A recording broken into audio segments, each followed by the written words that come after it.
Nothing compares. How great we are God.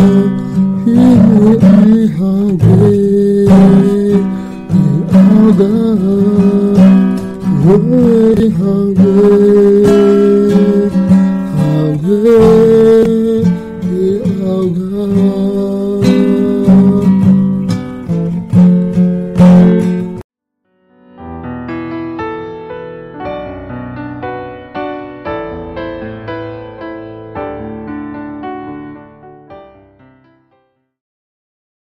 Karena kita percaya dan menantikan datangnya kerajaan Allah. Untuk menerima kemuliaan bersama Kristus, kita juga harus menderita di dalam Dia. Pengharapan Paulus adalah supaya segala makhluk termasuk binatang dan tumbuhan lepas dari kematian. Itulah sebabnya semua makhluk menanti dengan sangat rindu akan datangnya anak-anak Allah. Harapan bagi anak-anak Allah adalah bahwa harinya akan datang ketika semua makhluk bisa hidup selama-lamanya. Karena itu, kita harus menyadari bahwa kita orang percaya sudah diberkati dengan kehidupan kekal. Apakah kita melihat hari kedatangan Tuhan ketika kita masih hidup, atau Tuhan membangunkan kita dari tidur kita untuk mengangkat kita? Kita harus menantikan Dia. Apakah kemuliaan Allah yang akan dinyatakan itu sungguh-sungguh hebat? Kemuliaan yang akan dinyatakan kepada orang benar itu adalah kemuliaan kekal, mewarisi kerajaan kekal dan hidup selamanya di dalam kemuliaan Allah. Tidak akan ada lagi kematian, duka, atau tangisan. Tidak akan ada lagi sakit di dalam kerajaan itu, dan kerajaan itu tidak membutuhkan bulan atau matahari untuk menyinari, karena kemuliaan Allah yang menyinarinya. Anak domba itulah terangnya.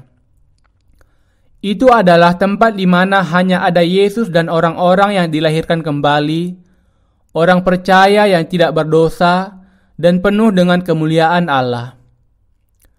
Kerajaan itu akan dipenuhi dengan cahaya keemasan. Kemuliaan kerajaan di mana kita akan hidup selamanya itu begitu hebat sampai tidak ada kata-kata yang bisa menjelaskannya.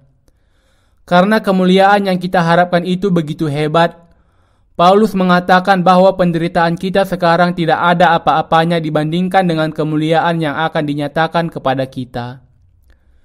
Kadang kita bisa melihat kemuliaan Allah di alam semesta ketika kita melakukan pekerjaan Allah di dunia ini. Ketika kita memandang bunga yang berwarna-warni, rumput yang diselimuti embun, dan pemandangan pepohonan yang menghijau, kehangatan musim semi, kesegaran hutan, sejuknya angin, bintang yang bersinar di gelap malam, ketika kita membayangkan mengenai keempat musim, kita tidak bisa tidak berpikir mengenai surga. Ketika melihat keajaiban ciptaan Allah, kita berharap agar kerajaan Allah akan segera datang. Ketika kerajaan Allah datang, tidak akan ada lagi maut, dan kita akan hidup penuh kemuliaan. Tidak ada kekurangan apa-apa sehingga kita akan hidup berlimpah dan makmur. Hanya berpikir bahwa saya akan hidup penuh kemuliaan di tempat di mana segala sesuatu sempurna saja sudah membuat hati saya penuh dengan kemuliaan Allah. Kenyataan bahwa semua itu akan menjadi milik kita, orang-orang percaya, itu seperti mimpi, dan membuat kita bersyukur sekali lagi bahwa kita sudah dilahirkan kembali. Saya bersyukur kepada Tuhan yang sudah memenuhi hati saya dengan pengharapan ini sampai penuh. Sekarang ini, Kita hanya bisa berharap akan surga dengan imajinasi kita, tetapi kita tahu bahwa kelak semua janji Allah akan menjadi kenyataan. Pengharapan kita menjadi lebih kuat dan perasaan kita akan mendekatnya kemuliaan Allah menjadi semakin kuat hari demi hari. Inilah sebabnya mengapa orang percaya berharap akan masa depan. Iman di dalam Allah dan harapan akan masa depan adalah kemuliaan dan iman dari mereka yang akan mewarisi kerajaan Allah. Apakah iman yang mulia ini kemudian adalah berkat yang hanya diberikan kepada orang-orang yang percaya kepada Injil, air, dan Roh? Jawabannya tegas sekali, ya. Hanya waktu yang harus dijalani sebelum kemuliaan Allah diberikan kepada orang benar, kepada mereka yang percaya kepada Injil, air, dan Roh. Dalam waktunya, janji Allah atas segala kemuliaannya akan menjadi nyata bagi kita. Semua hal yang mulia ini akan sungguh-sungguh terjadi kepada semua orang percaya. Kemuliaan yang menanti kita adalah kemuliaan yang sangat indah dan luar biasa. Anda dan saya, yang memiliki iman yang sama kepada Injil, air, dan Roh, adalah orang-orang yang akan masuk ke dalam kerajaan Allah yang mulia. Dunia yang membingungkan dan jahat sering menggelapkan hati kita, dan kita bisa menjadi putus asa dan bingung. Tetapi mereka yang sudah dilahirkan kembali bisa mengatasi semua kesulitan itu dengan percaya bahwa mereka sudah menjadi ahli waris Allah. Bahkan meskipun mungkin ada segala macam masalah di dalam hati orang percaya yang tidak berdosa, mereka akan bisa menemukan kekuatan dan hidup dengan mengingatkan diri kepada janji Allah. Saya bersyukur bahwa Roh Kudus tetap ada di dalam hati kita, menghibur kita, dan bersaksi kepada roh kita bahwa kita adalah anak-anak Allah. Mereka yang baru saja ditebus dari dosa-dosanya juga harus memandang kepada kemuliaan surga dan hidup dalam pengharapan. Kita semua sejajar sebagai umat Allah. Kalau Anda menjalani kehidupan iman di dalam gereja cukup lama, Anda bisa melihat Roh Kudus di dalam hati Anda bersukacita atas kekayaan dari warisan mulia milik Anda. Bahkan hati orang benar juga mengeluh di bumi ini. Mari kita membaca ayat 23. Dan bukan hanya mereka saja, tetapi kita yang telah menerima karunia sulung roh, kita juga mengeluh di dalam hati kita sambil menantikan pengangkatan sebagai anak, yaitu pembebasan tubuh kita. Mari kita tanyakan kepada diri kita sendiri, apa yang kita harapkan dalam hidup kita? Kita, orang percaya, hidup dengan harapan akan menerima penebusan bagi tubuh kita. Ketika kita berkata bahwa kita adalah anak-anak Allah, itu berarti bahwa hanya roh kita yang adalah anaknya. Tubuh kita belum menerima kemuliaan, sehingga semua orang percaya berharap bahwa tubuh mereka juga akan diubahkan. Ketika tubuh orang percaya mengenakan kemuliaan Allah, mereka akan bisa melewati api dan tidak akan terbakar, dan mereka akan bisa melalui segala macam halangan atau tembok. Tubuh kita yang diubahkan akan terbebas dari segala keterbatasan ruang dan waktu.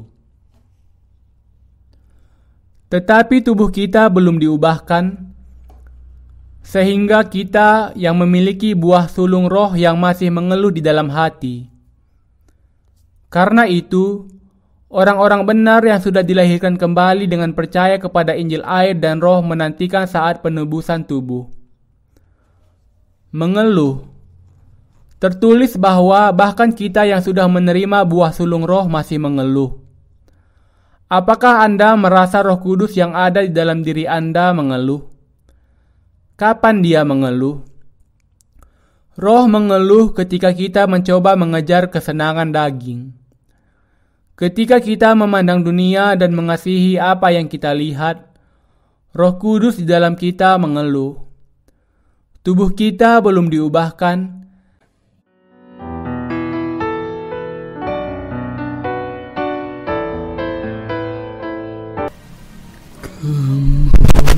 Spirit, fall on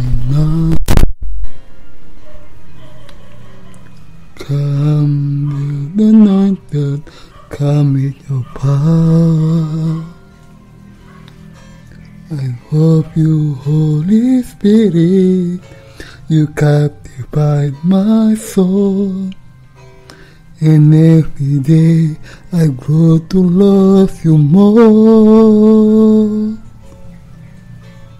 Come, Holy Spirit, call on me now. I need your anointed, come with your power. I love you, Holy Spirit. You captivate my soul, and every day I grow to love you more. I'm reaching out for your heart. You hold my life in your hand. Draw me closer to you, where I can dwell in you. Nothing compared to the place where I can see you face to face. Anoint me in spirit and in truth.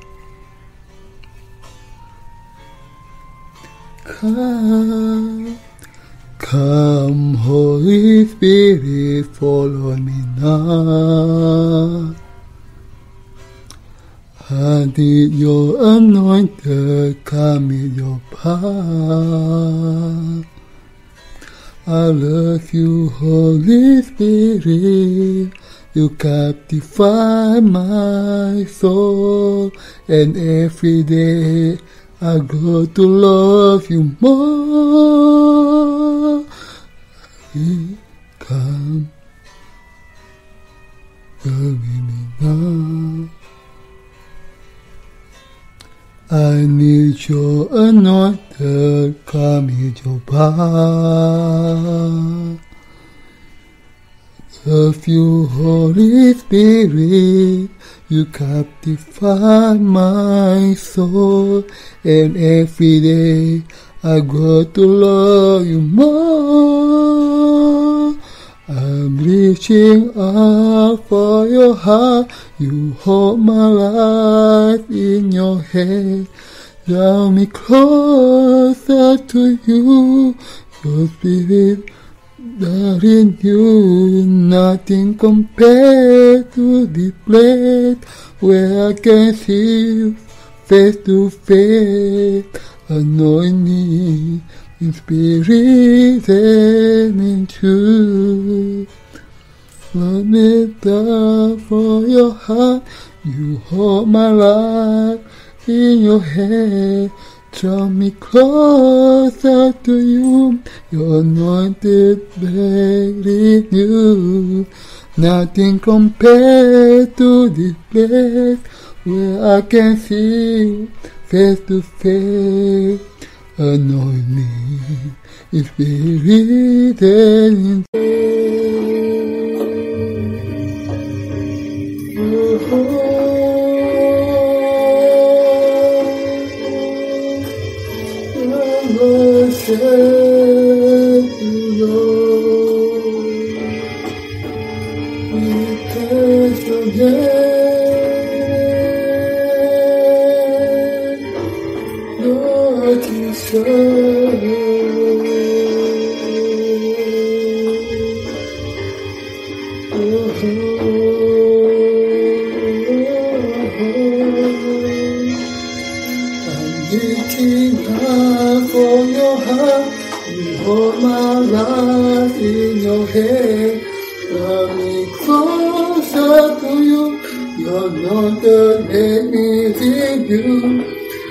nothing compared to the place where I can see you face to face. Anoint me in spirit and in truth. Oh.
dan karena itu ia secara alami menghindari diri dari dosa.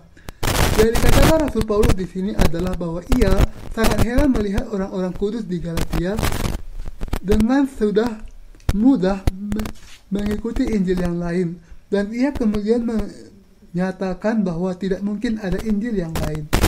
Lebih lanjut, ia juga mengatakan bahwa barang siapa yang memberitakan Injil yang lain akan dihukum, bahkan kalaupun ia adalah malaikat dari surga. Dengan demikian, Allah akan sungguh-sungguh menghukum mereka yang memberitakan Injil legalistik yang membawa manusia ke dalam kebingungan dan kegelisahan di dalam hati mereka. Yang akan mereka alami adalah hukuman dari Allah, yaitu dibuang ke dalam api neraka. Apakah ada di antara Anda, entah karena apa, yang mengajarkan Injil yang berbeda dengan Injil air dan roh? Gereja Allah adalah tempat yang menghargai dan memberitakan Injil air dan roh. Tetapi beberapa orang meremehkan Injil ini dan mengatakan kepada diri mereka sendiri, Oh, ini lagi, mengatakan hal yang sama berulang kali. Ia membuat saya mengantuk. Orang-orang yang demikian akan lebih senang kalau mereka pergi menghadiri kebangunan rohani, di mana pujian dinyanyikan dan khotbah diberitakan dengan fanatik. Atau kalau tidak, mereka akan lebih senang kalau mendengarkan Injil legalistik yang menekankan moral dan etika dan mengajak mereka hidup saleh. Namun, Injil yang lain selain Injil air dan roh adalah Injil palsu yang asalnya dari iblis sendiri.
With this purpose in mind, and God needs to explain to us the domain of heaven, which is not seen by our eyes in the flesh, by drawing an analogy to the domain of the earth that we can all see and understand.